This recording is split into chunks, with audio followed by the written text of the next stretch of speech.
Assalamualaikum warahmatullahi wabarakatuh. Selamat pagi, selamat siang, selamat sore, dan selamat malam dimanapun para penonton berada. Ya, alhamdulillah pada kali ini berjumpa lagi di channel favorit kita.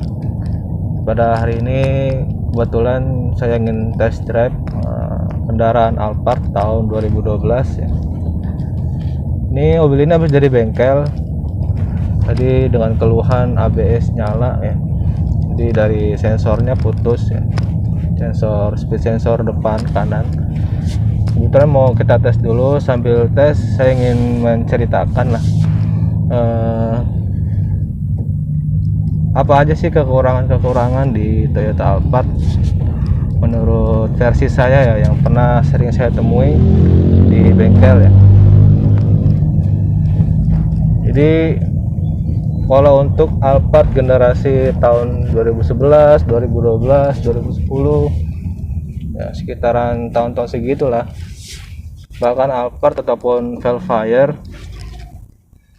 itu termasuk kategori yang rewel gitu ya, dibanding generasi Alphard yang terbaru ataupun yang sebelum di tahun 2011, 2012-an inilah. Ya, jadi yang pertama itu untuk kelemahan di Toyota Alphard yang tahun segitu adalah nih, biasanya setir itu sering bunyi-bunyi tuh ya, banyak keluhan tuh, setir bunyi-bunyi klek klek klek klek. Ya, ini juga udah pernah saya buat videonya, penyebabnya dari apa gitu, bisa nonton aja, nanti akan saya kasih linknya di atas ya. Jadi itu problem yang pertama, itu setir tuh bunyi-bunyi ya, sering bunyi-bunyi. Jadi kalau untuk generasi-generasi yang sekarang tuh saya belum pernah menemukannya setir bunyi-bunyi. Itu jadi rasanya seperti naik angkot ya. Padahal kendaraan ini kategori kendaraan yang ya lumayan mewah lah bisa dikategorikan. Tapi rasanya kayak naik angkot gitu, karena setirnya bunyi klok klok klok klok. Apalagi kalau jalan-jalan rusak seperti ini gitu, atau jalan-jalan nggak rata, nah itu kerasa banget tuh. Nah, itu untuk memastikan problem itu harus butuh pengecekan lebih detail ya, karena ada banyak faktor yang menyebabkan setir itu bunyi-bunyi ya. Jadi ada banyak faktor yang menyebabkan setir bunyi-bunyi. Bisa dari kaki-kakinya, dan di kaki-kaki itu ada banyak kan, ada long T-rod, ada T-rod end, ada steering rack ya. Ada lagi yoke steer atau joint steer ya, yang biasa kita kenal.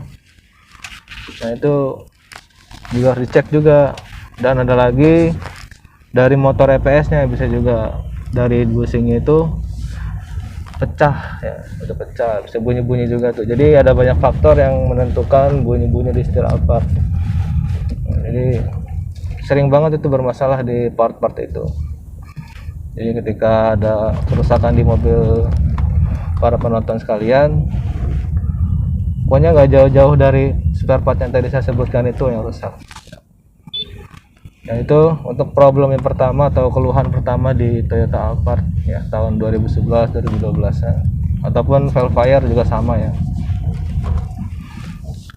Selanjutnya yang kedua itu yang sering saya temui adalah pintu sliding door atau pintu penumpang yang samping belakang itu, yang kanan ataupun yang kiri, ketika jalan rusak juga bunyi-bunyi juga tuh, bunyi klek klek klek. Ataupun ketika jalan menanjak, naik jalan tanjakan tapi miring nyerong gitu juga bunyi, polisi tidur juga bunyi gitu.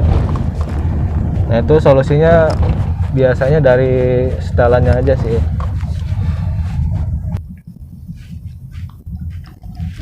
Jadi dari setelan pintunya biasanya kurang pas tuh, setelan pintu locknya ataupun bagian stopper di atasnya tuh, dia biasanya harus direposisi ulang. Jadi bisa menyebabkan touching, jadi bersentuhan, jadi menimbulkan bunyi ketok ketok ketok ketok.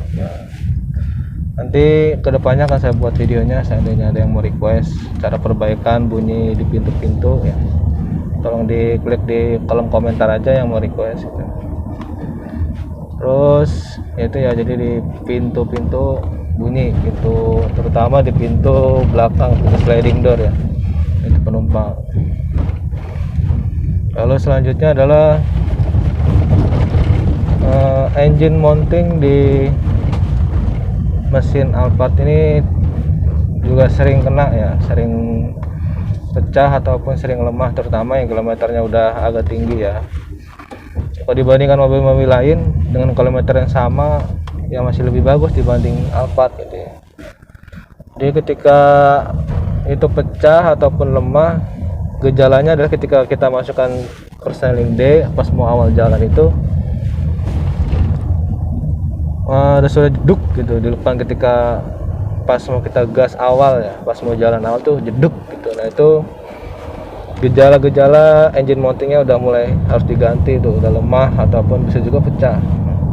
Biasanya di engine mounting bagian belakang dan depan tuh yang sering ya, tapi saran saya ketika udah satu lemah lebih baik ganti semua. Nah biar kalian bagus semua gitu, mountingnya biar lebih kuat. Tuh. Selanjutnya problem yang kedua ya, tadi ketiga ya, jadi setir, pintu, engine mounting, dan yang keempat adalah balancer. Di balancer mesinnya juga sering pecah sehingga engine-nya bunyinya ngorok ya, bunyi ngorok di mesin. Nah itu emang tidak sering sih, cuman rata-rata Alphard kena tuh yang pecah. Tapi di Camry juga pernah ada kejadian juga di balancer, mesinnya itu pecah tuh di bawahnya tuh. Karena bahannya juga kayak nggak meyakinkan banget gitu ya, bahannya kayak asbes gitu, jadi gigi tapi bentuknya kayak asbes, bahannya asbes. Jadi ya nggak kokoh gitu kelihatan, jadi gampang pecah. Kalau itu udah pecah ya dampaknya ntar mesinnya jadi kasar ya, bunyi ngorok-ngorok, bunyi lumayan kasar sih. Jadi itu harus diganti ya, gantinya itu harus copot karter atau oil pan di bawah, dan harus agak ribet juga gantinya, itu harus ditopin segala macam ya. Itu problemnya keempat. Lalu selanjutnya adalah di shock breaker ya. Shock breaker juga sering bunyi jeduk-jeduk ya. Kalau udah agak mati shock breakernya bunyi geduk-geduk, sering kerasa banget itu sampai dalam, terutama bagian depan ya. Kalau bagian belakang jarang sekali ditemukan, kalau di bagian depan itu sering banget tuh shock breakernya keras kayak bunyi geduk-geduk. Nah itu kalau itu solusinya harus diganti ya, kalau bisa diperbaiki harus diganti shock breaker. Walaupun secara fisik tidak terlihat bocor, tapi itu bunyi guduk-guduk dan sangat tidak nyaman gitu. Nah, sama di Camry juga seperti itu, problemnya sama. Jadi Alphard, Camry itu sering banget bunyi guduk-guduk di bagian shock depan. Lalu selanjutnya adalah ini nih, dashboard. Ini yang saya kurang serp juga ya. Dashboardnya ini kalau kita jemur lama-lama mobil di tempat panas atau parkiran gitu ya, tempat panas, itu kayak meleleh gitu ya, dipegangnya itu lengket di sini nih, lengket kayak meleleh. Jadi ya nggak enak aja gitu dilihatnya, kayak berminyak gitu, tambah lengket. Ini juga udah agak-agak ini nih, yang belum terlalu parah. Mungkin di para YouTuber suka ada yang share gimana cara memperbaiki ini, cuman saya belum tahu ya, belum tahu cara seperti apa. Ini termasuk kelemahan juga nih, sama di Camry juga sama. Ini bahannya kayak karet gitu, tapi ya kalau kena panas jadi kayak meleleh, jadi kayak lengket gitu ya. Sidik jari kita kelihatan di sini nih. Nah, itu lumayan mengganggu juga sih kalau kita lihat. Ya mungkin solusinya bisa pasang tirai di atas sini ya, kalau ketika parkir panas, supaya panasnya tidak masuk ke sini, jadi ini enggak rusak juga. Lumayan ini harganya lumayan mahal ya. Ya, dan ini juga bahannya gampang getas ya. Gampang getas atau gampang pecah nih. Jadi untuk mekanik-mekanik karena suka ngeri nih buka ini nih, karena ya lumayan kalau pecah gantinya itu lumayan ya, lumayan mahal gitu. Jadi harus hati-hati banget, apalagi yang udah tahun-tahun, udah 5 tahun ke atas dan kilometer udah tinggi ya, itu gampang banget pecah ini. Beda mobil sekarang yang bahannya lebih kuat lah, mendingan dari plastik daripada kayak gini ya. Lalu ya mungkin itu beberapa kekurangan yang sering ditemukan di Toyota Alphard ya. Mungkin dari yang lainnya seandainya ada yang bisa tambahkan keluhan-keluhannya, tinggal diinformasikan aja di kolom komentar biar kita semua tahu ya.